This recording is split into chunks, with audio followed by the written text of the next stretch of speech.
हमारे साथ colonel S K. Joshi uncle हैं, तो I will request and invite colonel S K. Joshi uncle वो आए और सत्संग शेयर करें।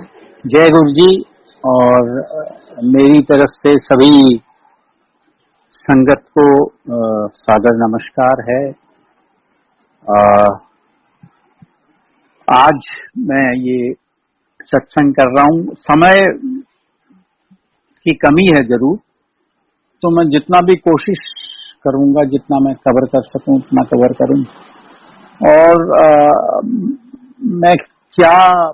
मैंने सोचा है और क्या गुरुजी मेरे से कहलवाएंगे ये मेरे को अभी पता नहीं है, क्योंकि ये गुरुजी ही हैं जो आपके थॉट्स को अनफोल्ड करते हैं। बहरहाल मैं कोशिश करूंगा कि मैं एक सीक्वेंस में चलूं और जितना ज्यादा मैं जो मेरे दिमाग में आए वो कवर कर सकूं। तो सबसे पहले मैं कैसे गुरुजी के पास पहुंचा, मैं ये आप लोगों को बतलाना चाहूंगा, क्योंकि मैं उस समय फौज में था और मैं जालंधर में पोस्टेड था। और मेरे बारे में जो पुरानी संगत है वो काफी जानती है। वो मेरे को काफी गुस्सैल के रूप में अभी भी देखते हैं, अलबत्ता मैं वो नहीं हूँ जो पहले था। वो ट्रांसफॉर्मेशन गुरुजी ने मेरा कर दिया है। पर बहरहाल हुआ क्या कि मैं फौज छोड़ना चाहता था कुछ कारणवश, और मैंने इधर उधर चक्कर लगाए, मुझे कहीं कोई होप नजर नहीं आई। तो इसी दौरान में मेरा एक दोस्त जो नगरोटा में कमांड कर रहा था वो आया, उसने कहा तू गुरुजी के पास चल। मैंने कहा मैं बाबाओं के पास नहीं जाता। बहरहाल ये तो गुरुजी की खिंच होती है। मैंने 3-4 चक्कर लगाए, मैं गुरुजी के दर्शन नहीं कर पाया। गुरुजी अवेलेबल नहीं थे मंदिर में जालंधर में। बहरहाल मुझे मौका मिला, ये 1994 की बात है, और मेरे को, और मैं इसी सोच से गया था कि मैंने फौज छोड़ दी। और ये बात मेरे दिमाग में थी तब तक, जब तक कि मैं 300 डिफेंस कॉलोनी में गुरुजी हुआ करते थे, जब तक मैं उनके गेट तक पहुंचा तब तक मैंने यही सोचा था कि मैं गुरुजी से कहूंगा गुरुजी मैंने फौज छोड़नी है। और जैसे ही मैं उनके अहाते के अंदर घुसा, मेरा दिमाग ब्लैंक हो गया, बिल्कुल ब्लैंक। और मुझे याद ही नहीं रही मैं किस लिए आया था। गुरुजी की कृपा हुई, उन्होंने दर्शन दिए, मुझे अपने कमरे में बैठाया और मैं फौज छोड़ने के बारे में भूल गया। ये 94 की बात है। मैं क्यों ये 94 का जिक्र कर रहा हूँ, इसके पीछे मैं आपको कुछ टाइम के बाद बतलाऊंगा। बहरहाल ये सब हो गया। अब गुरुजी के वहां हफ्ते में 1 बार, धीरे धीरे हफ्ते में 2 बार, फिर हफ्ते में 3 बार, फिर हफ्ते में रोज, क्योंकि ये खिंच बढ़ती ही चली गई गुरुजी के पास जाने की। तो अब क्या होता था कि जब गुरुजी के वहां जाते थे तो लंगर करते थे वहीं। अब एक दिन दिमाग में बात आई कि रोज गुरुजी के वहां खाना खाते हैं। तो जब ये खाना खाने का विचार दिमाग में आया तो सोचा कि आज घर से खाना खा के जाएंगे। तो रात के 9:30-10 बजे निकले, ताकि वहां जो है लंगर खत्म हो चुका होगा, यानी कि खाना खत्म हो चुका होगा। तो जब वहां पहुंचे हम, तो गुरुजी ने एक थाली में काफी सारी प्रसादे रखे हुए और लंगर। गुरुजी ने कहा अंकल आओ लंगर छको। तो गुरुजी के तरीके होते थे, कैसे, मतलब महापुरुष का कम्युनिकेट करने का तरीका अलग होता है। तो मेरे समझ में आ गया कि खाना और लंगर में क्या फर्क है। ये बात मेरे जहन में चली गई। खाना खाया जाता है और लंगर छका जाता है, क्योंकि गुरुजी ने कहा था अंकल लंगर छको। तो जिसको मैं खाना समझ रहा था वो लंगर प्रसाद था। उसके अलावा कुछ कहानी है फ्राइडे फास्ट के बारे में, स्टोरी है, वो मैं आपको नहीं बतलाऊंगा अभी, क्योंकि वो आंटी कहती है मैं बतलाऊंगी उसके बारे में। गुरुजी हमारे घर आए और गुरुजी ने खाना भी बनाया हमारे घर में। तो क्या होता था, जब मैं जालंधर में था तो गुरुजी हफ्ते में 2 बार हमारे घर में आ जाया करते थे, यानी कि संडे को और थर्सडे को। तो जब वो आते थे तो उनके साथ संगत भी आती थी। और एक बार ऐसा हुआ कि आंटी की तबीयत काफी खराब थी, पर गुरुजी ने कहा नहीं मैं आ रहा हूं तुम्हारे घर में। तो हमको थोड़ा ये हुआ कि गुरुजी आ रहे हैं और ये बिस्तर में पड़ी हुई है, गुरुजी आएंगे तो साथ में कुछ संगत भी आएगी, तो लंगर कैसे बनेगा। बहरहाल लंगर का बंदोबस्त हो गया, ये तो सब गुरुजी की कृपा से हो गया। और गुरुजी जब आए तो आंटी की तबीयत इतनी ज्यादा खराब थी कि उसका फीवर डाउन नहीं हो रहा था, तो बेडरूम में लेटी हुई थी। तो जाड़ों के दिन थे और फायर प्लेस को काफी गर्म करके रखते थे हम जब गुरुजी आते थे। तो गुरुजी ने आंटी को बोला आंटी चल उठ, कुछ नहीं हुआ तेनू। और जब आंटी बाहर आई तो वहां पे लेटी रही। बहरहाल सबने लंगर किया और उसके बाद गुरुजी ने कहा चलते हैं, आज की पिक्चर खत्म। और जब बाहर निकले तो जब गुरुजी के चरण छुए तो गुरुजी के चरण जल रहे थे, ऐसा लग रहा था कि इतना ज्यादा फीवर हो रहा है। बहरहाल गुरुजी कार में बैठे चले गए और अंदर आए तो जो आंटी का टेम्परेचर था वो नॉर्मल था। तो गुरुजी का तरीका होता था अपनी संगत को के कष्ट को दूर करना और उसको अपने ऊपर लेना, यानी कि जो जहर संगत के ऊपर है उसको अपने ऊपर ले लेना। तो यहाँ पे मुझे एक वो याद आता है कि जब समुद्र मंथन हुआ था तो काफी चीजें निकली थी उसमें, रत्न निकले थे, अमृत निकला था, जहर निकला था। तो जहर लेने के लिए कोई तो तैयार था नहीं, तो गुरु शिवजी ने वो जहर अपने हलाहल को पी लिया था और हलाहल को पी के उन्होंने अपने कंठ में रोक लिया था, इसलिए वो नीलकंठ कहलाए।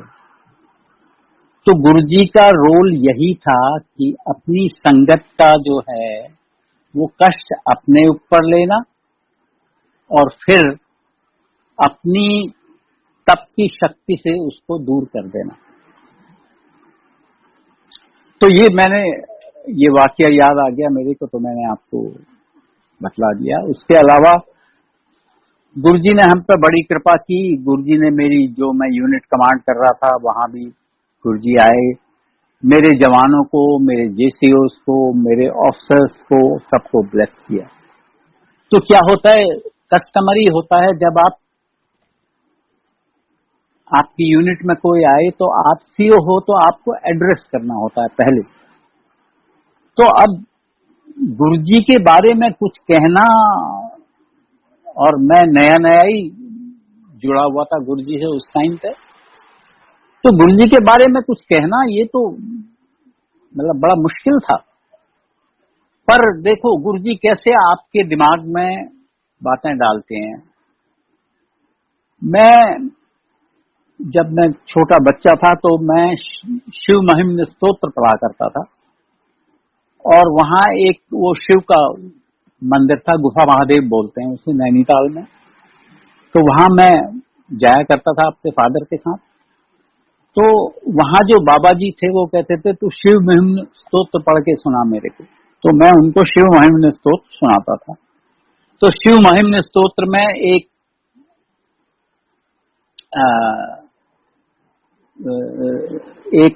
स्टेंजा था, असति गिर समम स्यात् कज्जलम सिंधु पात्रे सुर तरवर शाखा लेखनी पुत्र मुर्गी।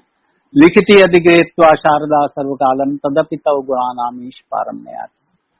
अभी सोचिए, जब मैं बच्चा था तब मैं ये पढ़ा करता था, उसके बाद मैं फौज में चला गया। फौज में मुझे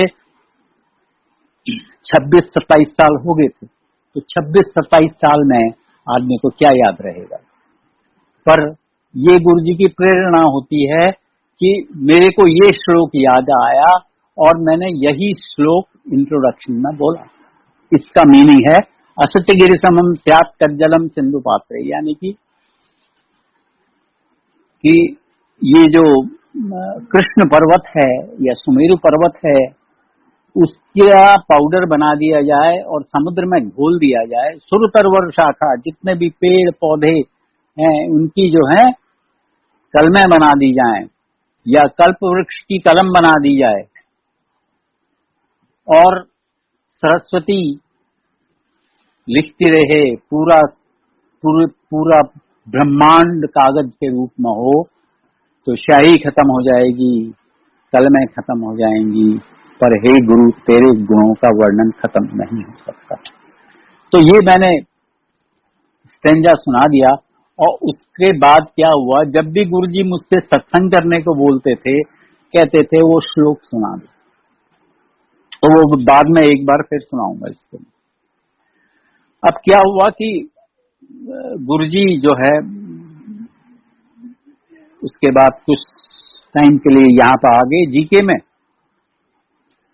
तो मैं जालंधर से सुबह 3 बजे चला हूं दिल्ली पहुंचने के लिए, और मेरे पास एक फिएट थी उस टाइम पर, उसका नाम गुरुजी ने घेंघे रखा हुआ था।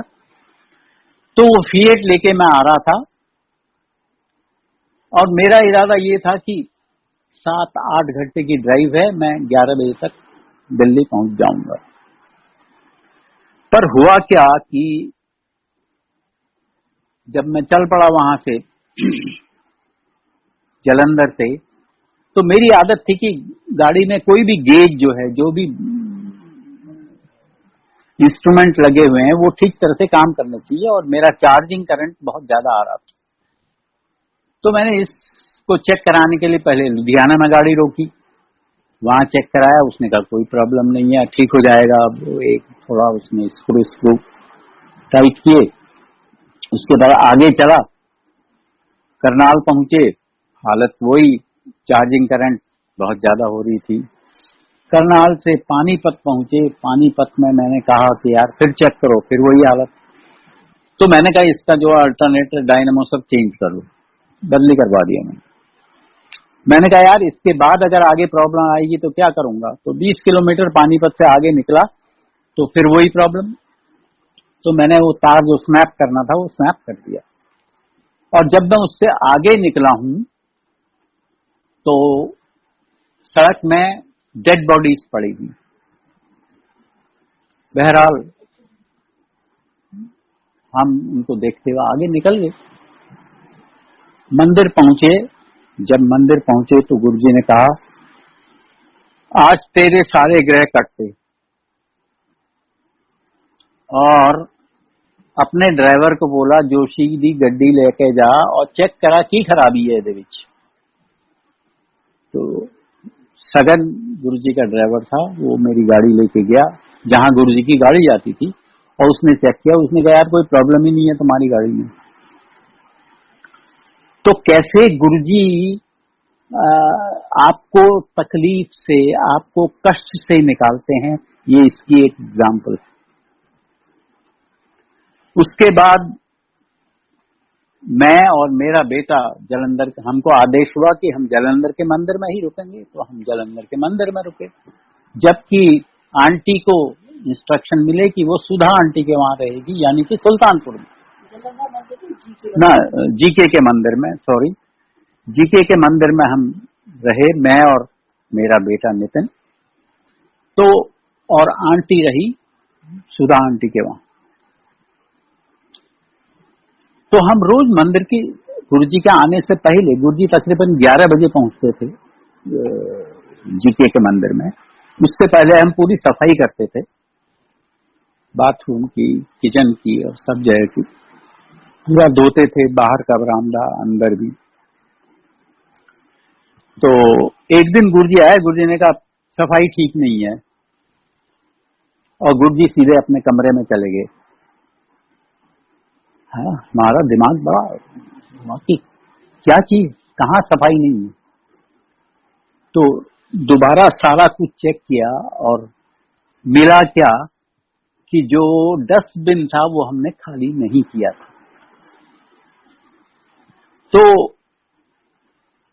इसका सारांश ये निकला कि गुरुजी से कोई चीज छुपी नहीं है, कुछ भी छुपा लो, कितना ही ड्रामा कर लो, पर हकीकत तो उनको पता ही है।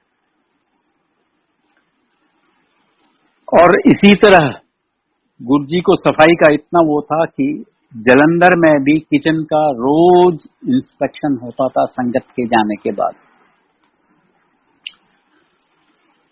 अब हफ्ते भर यहाँ रह के हमको वापस जाना था जालंधर। तो एक ड्राइवर था सुरेश, वो एक कोचर साहब थे, उनका ड्राइवर था। तो कोचर साहब भी आए हुए थे जालंधर से। तो गुरुजी उसके सरेस सरेस बुलाया करते थे सुरेश को। तो गुरुजी का हुक्म था कि मगरे मगरे जाएंगे। मगरे मगरे का मतलब होता है कि सांस सांस जाना। तो उस दिन क्या हुआ था कि हमारा प्लान था कि हम 12 बजे निकल जाएंगे, पर गुरुजी ने 3 बजे तक हमको इजाजत नहीं दी जाने की, और 3 बजे के बाद हमको इजाजत मिली जाने की। बहरहाल सुरेश जो एक काफी अच्छा ड्राइवर था, और उसकी गाड़ी भी बड़ी अच्छी थी, उसकी मारुति 1000 थी और मेरी तो फिएट थी। तो वो साथ साथ नहीं चल पाया, क्योंकि उसको शायद अच्छा नहीं लगा कि मैं जरा उतनी स्पीड में नहीं जा पा रहा था। तो वो ओवरटेक करके आगे निकल गया। बहरहाल हम जाते रहे और हम 9 बजे जालंधर पहुंच गए, और सुरेश जी जो ने मुझे ओवरटेक किया था वो तकरीबन 12 बजे रात को वहां पहुंचे। अब ये सब गुरुजी की माया थी, क्योंकि अगर गुरुजी के कोई इंस्ट्रक्शन है, साथ साथ जाना है। क्योंकि अक्सर गुरुजी के साथ बाहर जाया करते थे तो काफी सारी गाड़ियां जाती थी गुरुजी के साथ, पूरा काफिला हुआ करता था। और उसमें ये जरूरी नहीं था कि जो एक पर्टिकुलर अपनी गाड़ी में आया है वो अपनी ही गाड़ी में जाएगा ना। गुरुजी जिसको जिसके साथ बोलते थे उसके साथ ही जाना होता था, क्योंकि गुरुजी के वहां जाने में गुरुजी एक मार्चिंग ऑर्डर देते थे। मार्चिंग ऑर्डर का मतलब होता है कि कौन किसके पीछे जाएगा। सबसे आगे गुरुजी की गाड़ी हुआ करती थी, और कभी कोई उसको फ्लाउट भी करता था, वो मार्चिंग ऑर्डर में नहीं जाता था, तो उसको उसका रिजल्ट बतला देते थे। इसकी एग्जाम्पल मैं आपको बाद में बतलाऊंगा। उसके बाद हम एक बार मटकन साहब के घर में भी गए थे, और वो मटकन साहब के घर में जाने की जो सीक्वेंस थी उसके बारे में आंटी बतलाएगी आपको। और जब हम लौट रहे थे वहां से वो मैं बतलाऊंगा। तो लुधियाना में ग्रेवाल अंकल का ससुराल और डॉक्टर साहब का घर था वहां पे। तो डॉक्टर साहब के घर में सुबह सुबह तकरीबन 5 बजे होंगे या 4:30 बजे थे। तो वहां पहुंचे, गुरुजी लेके गए, हम गुरुजी के साथ जा रहे थे। तो वहां पे गुरुजी ने कहा, आंटी पराठी बनाओ, अचार देना सारा नु खिलाओ। तो आंटी ने पराठी, और वो पराठी और अचार का स्वाद मैं जिंदगी नहीं भूल सकता। और वो आंटी जो थी वो बहुत ही डेडिकेटेड, और शी वॉज ग्रेट लेडी। और गुरुजी की बहुत महान कृपा थी उनके ऊपर। तो सुबह सुबह पराठी अचार खाई। अब मेरे को, मैं मैंने कोई छुट्टी तो ली भी नहीं थी, रात भर मैं गायब था स्टेशन से। तो सुबह मुझे 7 बजे एक रिपोर्ट देनी होती थी, एग्जैक्टली एट 7 o'clock, और उससे पहले मुझे रिपोर्ट लेनी भी होती थी, क्योंकि वो कंपाइल करके फिर मैं अपने बॉस को वो रिपोर्ट दिया करता था, और उसका टाइमिंग बहुत इम्पोर्टेंट था। वो 7 बजे का मतलब 7 बजे। अब 6 बज गए, 6:15 बज गए, गुरुजी इजाजत दी मैंने। 6:15 बजे के बाद जब परौंठी खाली, चाय पीली, गुरुजी ने कहा हूं जा। और लुधियाना से जालंधर तकरीबन रफली 60 किलोमीटर है, और वो डिस्टेंस मैंने आधे घंटे से कम में कवर कर दी। कैसे कवर की, गुरुजी ही जाने। और ठीक 7 बजे रिपोर्ट लेके, रिपोर्ट कंपाइल करके ठीक 7 बजे मैंने कम्युनिकेशन रिपोर्ट दे दी। इसके बीच में भी काफी चीजें जो गुरुजी के वहां हुई थी, वो जो गुरुजी ने कृपा की थी, अब वो तो पूरी लाइफ साइकिल ही हमारी गुरुजी से कंट्रोल्ड है। मैं ज्यादा उसके बारे में नहीं बताना चाहूंगा, क्योंकि समय की भी एक सीमा है, पर कुछ इम्पोर्टेंट चीजें मैं जरूर कहना चाहूंगा। जब मेरी पोस्टिंग हुई जालंधर से, तो देखिए गुरुजी कितना ख्याल रखता है अपनी संगत का। जिस दिन मेरी पोस्टिंग, जिस दिन मैंने हैंड ओवर किया चार्ज, तो हैंड ओवर करते करते और बाकी फॉर्मेलिटीज पूरे करते करते तकरीबन 2:30-3 बज गया था। और 2:30-3 बजे मैंने अपनी गाड़ी लोड करके रखी हुई थी। 2:30-3 बजे मैं गाड़ी लेके सीधे गुरुजी के मंदिर में पहुंचा। तो जब मैं तकरीबन 3-3:30 बजे गुरुजी के मंदिर में पहुंचा, तो गुरुजी ने वहां सेवादारों को बोला था, जोशी कुछ खा के नहीं आएगा, जोशी के लिए लंगर रख देना। और जब हम मंदिर में पहुंचे, तब हमने लंगर किया। उस दिन जब हम वहां गए थे, तो गुरुजी के वहां पहुंचे, तो हमें दिल्ली भी आना था। तो तकरीबन 3:30 बजे वहां पहुंच के तकरीबन 4-4:30 बजे मैंने गुरुजी से इजाजत ली। गुरुजी मैं जरा मार्केट होके आता हूँ, क्योंकि फिर जाना है। गुरुजी ने कहा चक्कर गेड़ा मार के आ जा। मार्केट से आए, वापस आए, और उस दिन मैंने गुरुजी के चरण भी अपने हाथ से नहीं छुए थे। रात के 10 बजे गुरुजी ने बोला, गुड़ का टुकड़ा दिया और बोला एल मूवमेंट ऑर्डर और हुण जा। राती गोविंदगढ़ रुकी ते सवेरे जाई दिल्ली। गोविंदगढ़ में अपने ग्रेवाल अंकल रहते थे, तो गोविंदगढ़ पहुंचे, ग्रेवाल अंकल के घर में रात को वहीं रेस्ट किया। सुबह नहाया धोया, ते दूध ते पराठे छके, और उसके बाद ग्रेवाल अंकल चले चंडीगढ़ को और मैं चला दिल्ली को। तो जालंधर से जब गोविंदगढ़ से जब निकले, तो गिल साहब तो गए ना, ग्रेवाल साहब तो गए चंडीगढ़ को, उन्हें चंडीगढ़ जाना था, और मैं दिल्ली को आया। तो उसी दौरान में मेरे ब्रदर इन लॉ की डेथ हो गई थी, मेरी बड़ी सिस्टर जो है उसके हस्बैंड की। तो मेरी वाइफ तो नोएडा चली गई, वो नोएडा में रहते थे, और मैं अपनी यूनिट में चला गया। अब जब हमारे वहां 12वां होता है, तो 12वें के लिए वो हरिद्वार में होना था। तो उस 12वें के लिए मैं 12वें दिन, मेरी वाइफ तो पहले चली गई थी उनके साथ, मैं 12वें दिन वहां पहुंचा हरिद्वार, और हरिद्वार से हम फिर जालंधर आए। और जालंधर 2-3 दिन रुक के, उसमें भी मैं गुरुजी के मंदिर में रहा, गुरुजी के पास, और आंटी कोचर साहब के वहां से 2-3 दिन वहां ठहरने के बाद हम फिर वापस दिल्ली आए। और दिल्ली में पालम में हमारा स्टे था, वहां मेस था ऑफिसर्स में। तो जब जो सूटकेस में मेरी बुशर्ट जो मैंने उस दिन पहनी थी, वो बुशर्ट एक सूटकेस में डाल दी थी और वो सूटकेस बंद पड़ा हुआ था। और उस सूटकेस को जब हमने जलंधर से वापस खोल के निकाला, उसमें से बुशर्ट निकाली तो उसमें से गुरुजी की फ्रेग्रेंस आ रही थी। अब ये फ्रेग्रेंस क्यों आ रही थी? क्योंकि जब आप गुरुजी के दरबार में बैठे होते थे तो you are under influence of a intense aura of Guruji, ठीक है।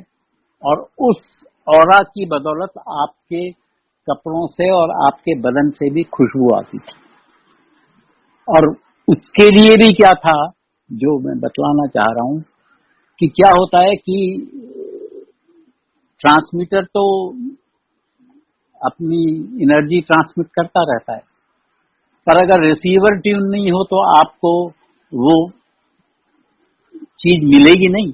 क्योंकि रेडियो में क्या होता है, जब तक आप पहले से वो सुई वाला रेडियो होता था ना, उसको घुमाते थे आप, थोड़ा बाएं थोड़ा दाएं थोड़ा बाएं, तब जाके जब साफ आवाज आने लगी तो तब आपको अच्छी आवाज आती थी, तब अच्छे गाने बिना का गीतमाला में सुनने को मिलते थे, वरना नहीं मिलते। तो उसी तरह गुरुजी की जो ऑरा है, गुरुजी की जो फ्रेग्रेंस है, जब तक उसके लिए आप ट्यून अप नहीं होगे तब तक आपको वो चीज नहीं मिलेगी जो गुरुजी ट्रांसमिट कर रहे हैं। गुरुजी कुछ सबक देते थे। क्या होता था कि जब गुरुजी मंदिर में आते थे, सुल्तानपुर की बात है, जब गुरुजी अपने कमरे से बाहर निकलते थे तो उस टाइम पे हम शैंडलियर की लाइट ऑन किया करते थे। तो शैंडलियर ऑन किया एक दिन और उसका एक बल्ब नहीं जला।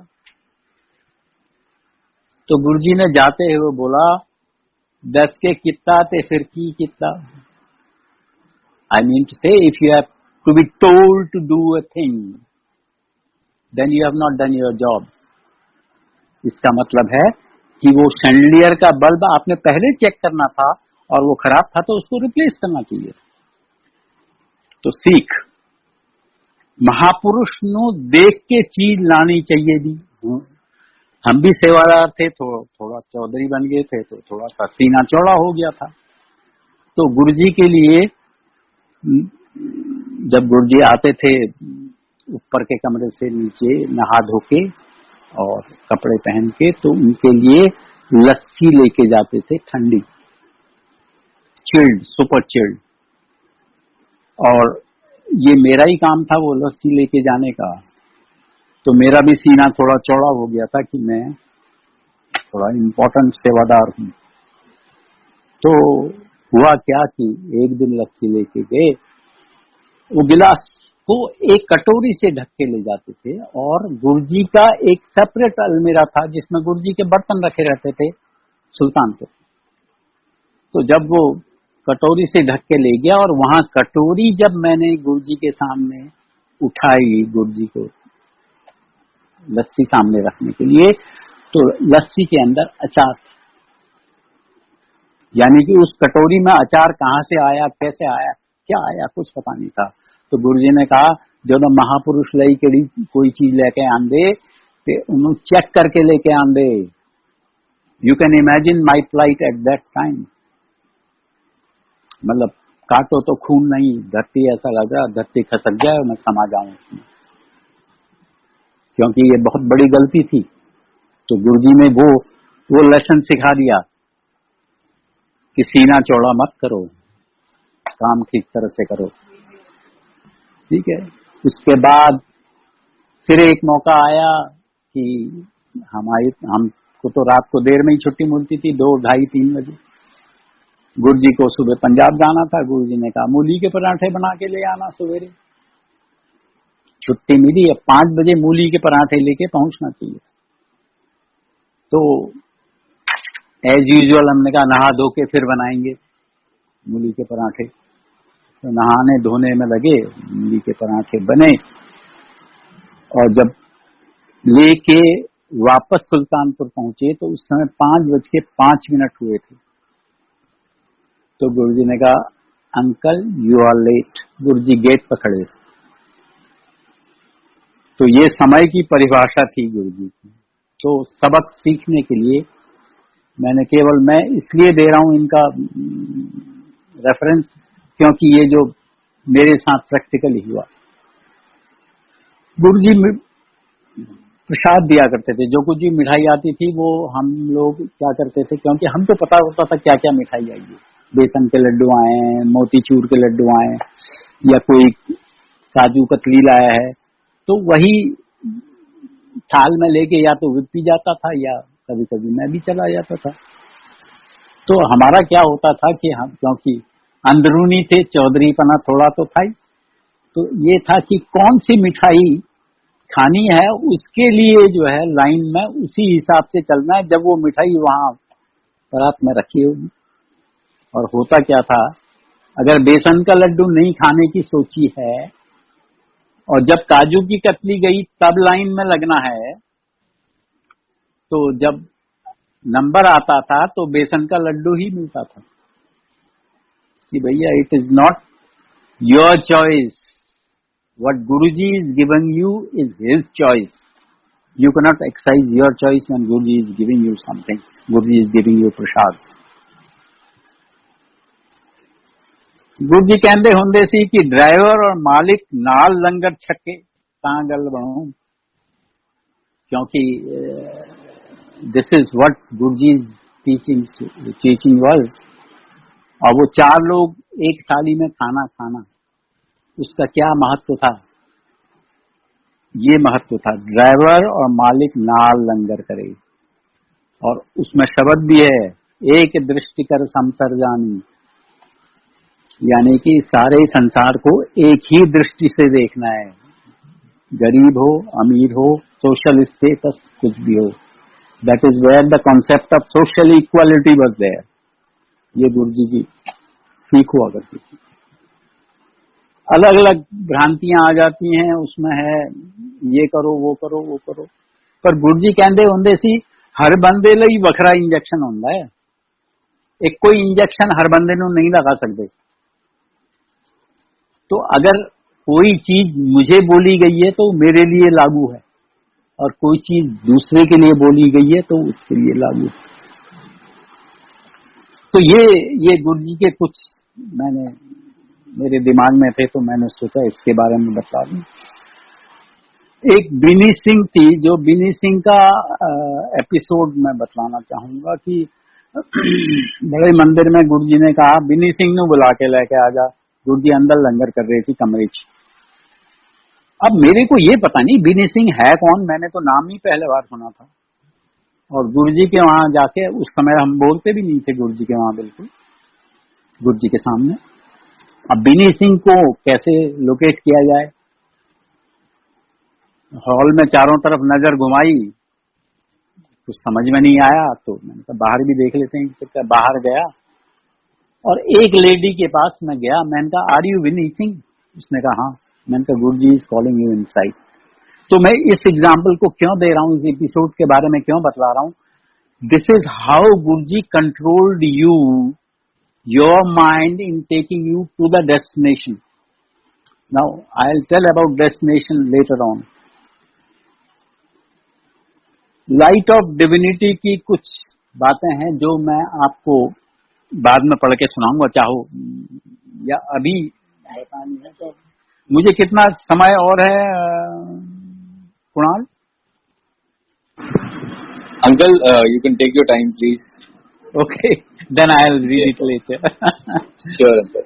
तो गुरुजी के साथ बड़ी आनंद की बातें होती है। आपने कभी सोचा होगा, सुना भी होगा शायद।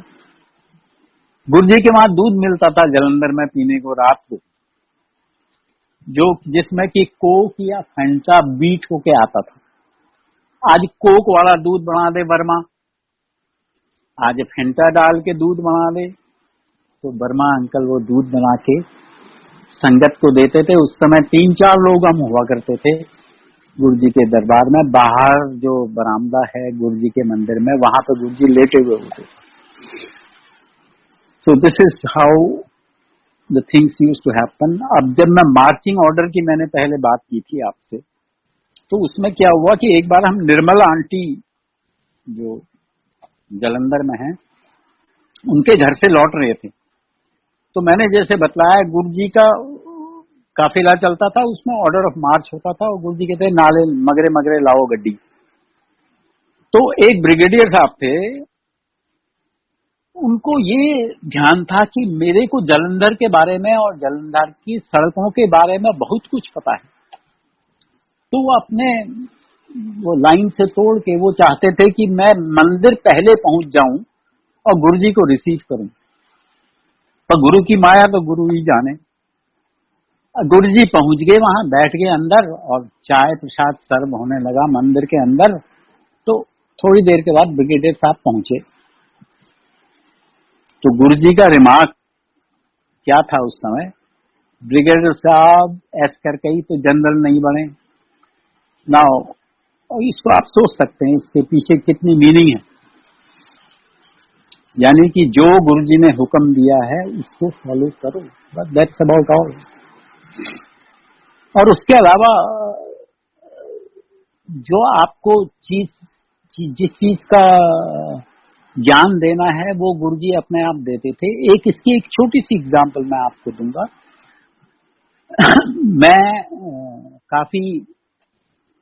मैंने वेद पढ़ा। जब मैं बचपन में मेरे को वेद पढ़ाया भी गया, मेरे को सिखाया भी गया।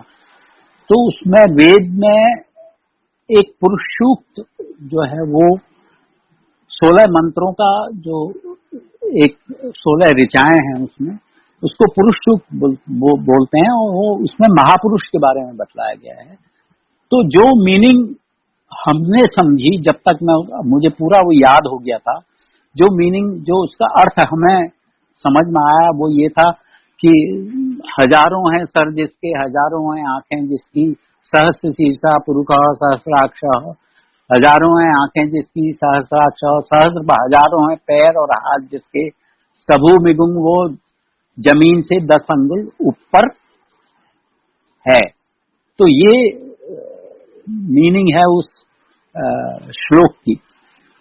तो लिटरल मीनिंग तो यही थी, पर ये चीज, ये इसका भावार्थ जो है वो गुरुजी ने ही हमको समझाया, और कह के नहीं समझाया, केवल ये प्रैक्टिकल दिखा के समझाया कि अगर 100 बंदे, 200, 500, 600 बंदे बैठे हैं तो हर एक के बारे में गुरु को पता है। He is thinking about everyone at the same time, not only here the people who are his disciples outside India, in the whole world. He is thinking about everyone at the same time. He is looking at them at the same time, and many people are seeing him with them at the same time. तो इसका जो meaning जो मेरे समझ में आया गुरुजी के प्रभाव से वो ये था। तो गुरुजी एक गल और दस दे सीगे, टब्बर दे नाल रोटी तो रोज ही खांदे हो ते संगत दे नाल भी रोटी खाया करो। मतलब that is my reference to the people trying to have a selective group to have langar together, and this is what Guruji saying was. और बड़े मंदिर में हर मंदिर के बाद, हर मेजर फंक्शन के बाद, जब तक पूरे मंदिर की सफाई नहीं हो जाती थी तब तक गुरुजी मंदिर से नहीं निकलते थे। और जब पूरी सफाई हो जाती थी तो जितने भी सेवादार उस सफाई में लगे होते थे उनको गुरुजी अपने हाथ से प्रसाद देते थे, जलेबी का प्रसाद या लड्डू का प्रसाद या जो भी। फिर गुरुजी ने रिचुअल से हमको कैसे निकाला। मैं काफी कर्मकांडी था पहले, और श्राद्ध वाद्ध काफी परफॉर्म करता था, मतलब जो भी अपने पितरों का करना है। तो जब और मैं हमेशा गुरुजी से इस चीज के बारे में पूछ भी लेता था, गुरुजी मैं आज माताजी का श्राद्ध करना है या पिताजी का श्राद्ध करना है, तो गुरुजी हाँ कहते थे। पर कुछ सालों के बाद जब हम नैनीताल गए तो मेरे ब्रदर इन लॉ जो अब नहीं रहे, उनकी डेथ हो गई, तो उनको गुरुजी ने बोला तेरा साला श्राद्ध मनाई जांदा, मैनू परेशान कर रहा। और you know what श्राद्ध means, that what you are doing, you are trying to call a soul to come to the Shraddha and accept the offerings given by you. And it has to be really done with Shraddha. So when a soul is liberated, to bring that soul back onto the earth needs some effort and some cosmic effort. And that cosmic effort could be done only by the Guru, nobody else. He could only bring a soul to a particular place. So from then onwards, now this is where the concept of rituals comes, where Guruji said, it is not the rituals you should get bogged down by. Okay? Now this is how I was taken out of it. और उसके बाद मैंने कभी भी श्राद्ध किया नहीं, until unless mandatory for social reasons. उसके अलावा हेल्थ इश्यूज थे मेरे, जब मैं सर्विस में था, ब्लड शुगर और बीपी, और जैसा कि फौज में ऐसा होता है कि अगर ये प्रॉब्लम्स आपको हैं तो this becomes a hindrance in your promotion. पर गुरुजी ने मेरे को बोला कि तू चिंता ना कर, तेरा एसीआर, तेरे मेडिकल हो जू। और श्योर है ना, जब गुरुजी ने कहा ये, तो मेरा ब्लड प्रेशर भी नॉर्मल निकला और शुगर भी नॉर्मल निकली, जिसका उपाय गुरुजी ने बतलाया था। अगर मैं उसके डिटेल में जाऊंगा तो काफी टाइम लगेगा, इसलिए मैं नहीं बता रहा हूँ। पर गुरुजी ने कह दिया तो तेन प्रॉब्लम नहीं है, तू चिंता ना कर, तेरा मेडिकल हो गया मेडिकल। उसके अलावा लखनऊ में मेरे को काफी, मेरे किडनी रीजन में काफी पेन हुआ था, तो मैंने ब्रिगेडियर सैनी है, उनको बतलाया कि मुझे बहुत पेन हो रहा। उन्होंने गुरुजी से बात की, गुरुजी ने कहा, उन्होंने कहा 2 कॉम्बी फ्लेम खा लेता सो जा। और पेन मेरे को बहुत सीवियर था, तो मैंने 2 कॉम्बी फ्लेम खाई, नींद आ गई मेरे को। और यहाँ आके टेस्ट कराया RNR में, तो अल्ट्रासाउंड वगैरह हुआ किडनी का, और उसमें केवल मार्क दिखे of the stones, but there was no stone per se, there was nothing, so it became normal. This is how Guruji used to address your health issues. मेरे को एंट्री की बैन हो गई थी तकरीबन 4 महीने तक। 4 महीने तक मुझे मंदिर में अलाउड नहीं था। अभी आप सोच सकते हो मैं किस हालत से गुजरा हूँगा वो 4 महीने, जबकि मैं रोज गुरुजी के दरबार में, मुझे रोज आना जरूरी था, और एक दिन में नहीं जा पाया, और गुरुजी ने कहा रहने दे, छठ पर। बहरहाल 4 महीने के बाद जब मैं जलंधर से आ रहा था, तो शताब्दी से आ रहे थे, गुरुजी के साथ आ रहा था, तो गुरुजी ने वो उस दिन क्या किया, मेरे को अपने पैरों के पास बैठा लिया और अपना पैर मेरे पैरों के ऊपर रख दिया, और मामी साथ में बैठी थी, बड़ी मामी, उन्होंने कहा जोशी चाह पी ले, पानी ले। मैं क्या छड्डो भरिया हूं, इस वेले नहीं। बहरहाल I kept on sitting like that for till we reached Delhi, and then Guruji said on that day, आ जाई फिर कल शामी, आ जाई हुण घर जा। और गुरुजी का क्या होता था, Guruji transformed you, your behaviour, your conduct, your habits and everything without saying anything. There was a gradual change which you will find yourself to be coming in. You will change for good. और गुरु का क्या होता है, it's an elevation in gradual stage. अब जब मैं elevation and gradual stage बोल रहा हूं, तो उसका कहने का मुद्दा यह है कि disciple Guru relationship is such that Guru wants to take you to a destination, and destination is decided by guru, and he ensures that disciple reaches his destination, maybe in one life cycle, maybe in 2 life cycle, maybe in couple of life cycles. Now that is where the linkage between guru and chela is. गुरु जी कहते होंगे सी मैं परिवार बनाया है ते हाथ अपनी 2 और 4 अंगुलियां, सब अंगुलियां क्रॉस करके बतलाया करते थे, एंज करके रहो, which is I think important.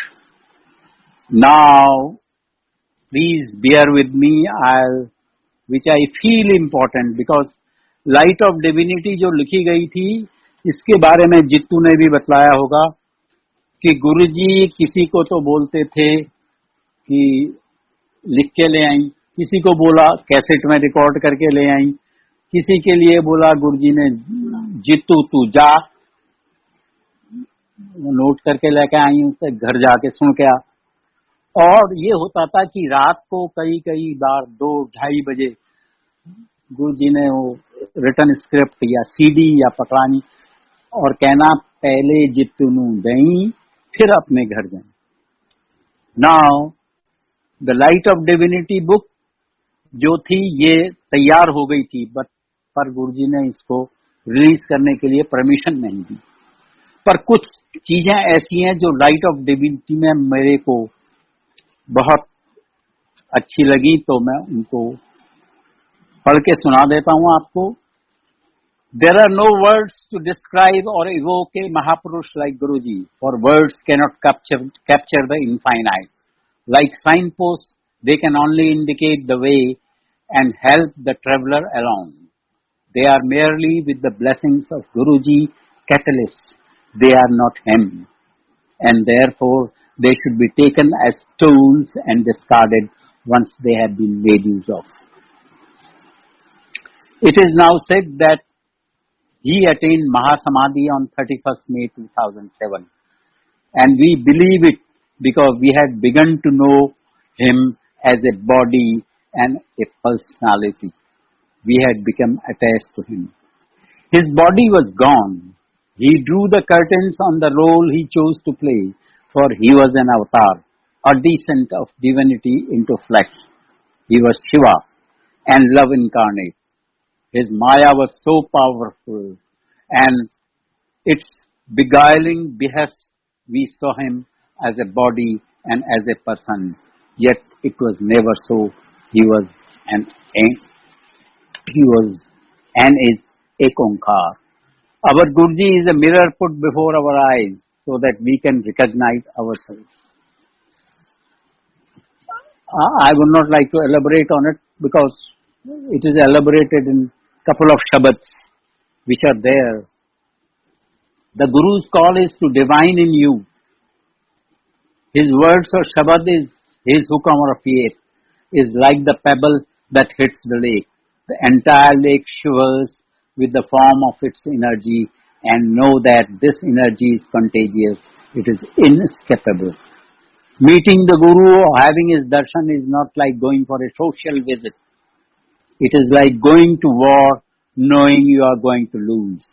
It is like watching a fire burn the house of your ego down. For the Sadguru robs man of his defenses. You cannot win over a Sadguru with words. You cannot put up an appearance before him. He knows the truth of your being. Accept that, hide nothing, don't play games with him. Trust. This is first prerequisite. If you cannot trust the Guru, you cannot be led. Only after the strong foundation of trust, Shraddha has been laid in the spiritual superstructure is built. He demolishes the apparatus on which our mistaken identity rests. We are souls encased in bodies, not bodies with souls. We are souls encased in bodies, not bodies with souls. Guru's grace is never more evident when life comes up with a challenge or a test. At such times, Guru can take disciples' karma upon himself, alleviating its misery-causing effects. As always, Guruji has been suffering in the problems of his Sangat, suffering for it and getting rid of the problem of the Sangat. There are times when the disciple resents his Guru. Guru leaves no psychological stone unturned to perfect his spiritual son, but the disciple's commitment wilts as the Guru operates on his mental makeup. Guru selflessly spends a huge amount of energy and time in fashioning a disciple. Once you are with a Guru, once you accept his stewardship, you must go where he leads you. The Guru is our only chance to reclaim our divinity. But at all times, he is our Guru, no matter whether he is joking or lending an ear to the happenings of the day. He is our Guru, first, foremost and last. Remember that the Guru is not to be literally emulated. Important, remember that the Guru is not to be literally emulated. Spirituality in hands of the Guru is a weapon to disarm our ego, unless we are ready to be thus mercilessly exposed. Do not seek a Guru or say you follow him. Jai Guruji.